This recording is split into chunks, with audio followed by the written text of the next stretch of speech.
بسم اللہ الرحمن الرحیم اللہم صلی علی محمد النبی الامی وعلی آلہ وسلم تسلیما۔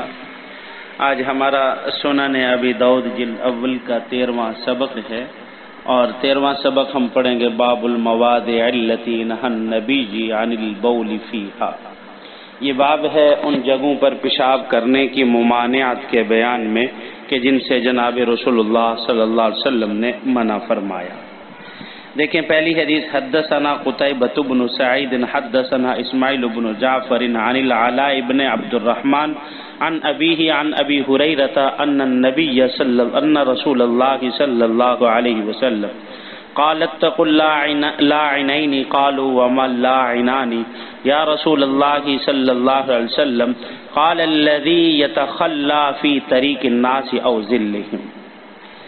یہ حدیث قتیبہ بن سعید بیان کرتے ہیں اسماعیل بن جعفر سے اور علاء، اور وہ اپنے والی سے، اور وہ ابی ہریرہ رضی اللہ تعالی عنہ سے کہ بے شک نبی کریم صلی اللہ علیہ وسلم نے فرمایا کہ تم لوگ دو لعنت کے کاموں سے بچو۔ صحابہ نے دریافت کیا کہ یا رسول اللہ صلی اللہ علیہ وسلم کہ وہ لعنت کے دو کام کون سے ہیں؟ آپ صلی اللہ علیہ وسلم نے فرمایا جو شخص لوگوں کے راستے میں یا سائے کی جگہ میں پخانہ کرے۔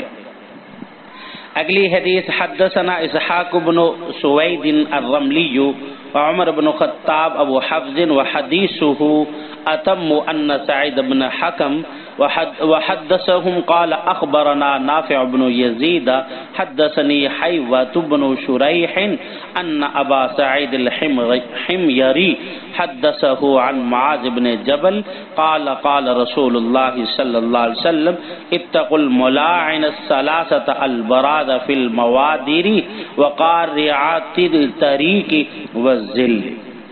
دیکھیں اسحاق بن سوید الرملی اور عمر بن خطاب ابو الحفظ اور ان کی روایت اسحاق بن سوید کی روایت سے زیادہ مکمل ہے۔ سعید بن حکم اور نافع بن یزید اور حیوات بن شرائح اور ابو سعید اور حضرت معاذ بن جبل رضی اللہ تعالی عنہ سے روایت ہے کہ رسول اللہ صلی اللہ علیہ وسلم نے فرمایا کہ لعنت کرنے والے کاموں سے بچو، یعنی پخانہ کرنے کی جگہ پر پیشاب، یعنی پخانہ کرنا پیشاب کے گھاٹ پر، یعنی پخانہ کرنا پانی کے گھاٹ پر جہاں پر پانی وغیرہ ہوتا ہے وہاں پر، اور کسی گزرگاہ پر پیشاب پخانہ کرنا یا کسی سائے دار درخت کے نیچے پیشاب پخانہ کرنا، یہ لعنت کی جگہ ہیں، ان سے آپ بچو۔ دیکھیں اس باب کے تحت ہم تین چیزیں بیان کریں گے۔ سب سے پہلے نمبر پر مقصد باب، اور پر لغوی تحقیق، اور تیسرے نمبر پر سوال و جواب۔ البحث الاول، مقصد باب۔ امام ابو داؤد علیہ رحمہ نے ان جگہوں کو بیان کیا جہاں پیشاب کرنا مکروہ ہے، اور چنانچہ اس پر دو حدیثیں بھی امام ابو داؤد لائے ہیں۔ پہلی حدیث میں دو چیزوں کا ذکر کیا ہے کہ جہاں پیشاب کرنا مکروہ ہے۔ پہلی جگہ بیان کی کہ آمد و رفت کی جگہ، یعنی لوگوں کا راستہ جہاں سے لوگوں کی گزرگاہ ہو، وہاں فرمایا کہ پیشاب کرنا مکروہ ہے کیونکہ اس سے لوگوں کو تکلیف ہوگی۔ اور دوسری جگہ فرمایا کہ سایہ دار جگہ، اس پر وہاں بھی پیشاب کرنا یہ بھی مکروہ ہے، اس سے بھی منع فرمایا۔ دوسری حدیث میں جناب رسول اللہ صلی اللہ علیہ وسلم نے تین جگہوں کا ذکر کیا ہے۔ پہلے نمبر پر چشمہ اور پانی کے قریب پیشاب کرنا، اس سے منع فرمایا۔ دوسرے نمبر پر راستے وغیرہ پر پیشاب وغیرہ کرنے سے بھی آپ صلی اللہ علیہ وسلم نے منع فرمایا۔ اور تیسرے نمبر پر سائے دار درخت کے نیچے یا سائے والی جگہ کے نیچے پیشاب کرنے سے بھی آپ صلی اللہ علیہ وسلم نے منع فرمایا۔ اور یہاں جو منع کرنے کی نہیں کی علت ہے وہ علت لوگوں کی تکلیف ہے، یعنی دراصل مقصد لوگوں کو تکلیف سے بچانا ہے، یعنی ان جگہوں پر جب پیشاب کیا جائے گا تو لوگ تکلیف میں مبتلا ہوں گے۔ تو لہذا جس راستے کو لوگوں نے چھوڑ دیا ہو یا آمد و رفت وہاں نہ ہو، یا اسی طرح ایسا سایہ کہ وہاں انسان بیٹھنا چھوڑ دیا ہو، انسان نہ بیٹھتے ہوں تو اب ایسی جگہ پر بلا کراہت پیشاب کرنا جائز ہے، جیسا کہ پہلی حدیث میں بھی آیا کہ رسول اللہ صلی اللہ علیہ وسلم کھجوروں کے جھنڈ کے قریب پیشاب کیا کرتے تھے۔ ظاہر ہے کہ وہ سایہ دار ہوتے ہوں گے، لیکن وہاں لوگوں نے بیٹھنا یا آرام کرنا چھوڑ دیا تھا، اس وجہ سے وہاں کیا جا سکتا ہے۔ اگلی بحث ہے دوسری، البحث الثانی لغوی تحقیق۔ دیکھیں حدیث کے الفاظ ہیں اتقوا اللاعنین، دو لعنت کرنے والے کاموں سے بچیں۔ لاعنین یہ صفت ہے موصوف محذوف کی، جس میں دو احتمال ہیں، الرجلین، تو تقدیری عبارت بن جائے گی اتقوا الرجلین اللاعنین، کہ بچیں دو لعنت کرنے والے مردوں سے۔ اب یہ عبارت بن جائے گی، تو اب یہاں سوال ہوگا کہ یہاں معنی تو بنتا ہے کہ لعنت کرنے والے دو آدمیوں سے بچو، حالانکہ ان جگہوں پر پیشاب کرنے والے لائن نہیں بلکہ وہ تو ملعون ہیں، تو پھر ایسے کیوں ذکر کر دیا آپ نے اس طریقے سے؟ یہاں اس کی موصوف کو محذوف مانا، تو اس طریقے سے پھر ترجمہ تو یہ ہو گیا ہے۔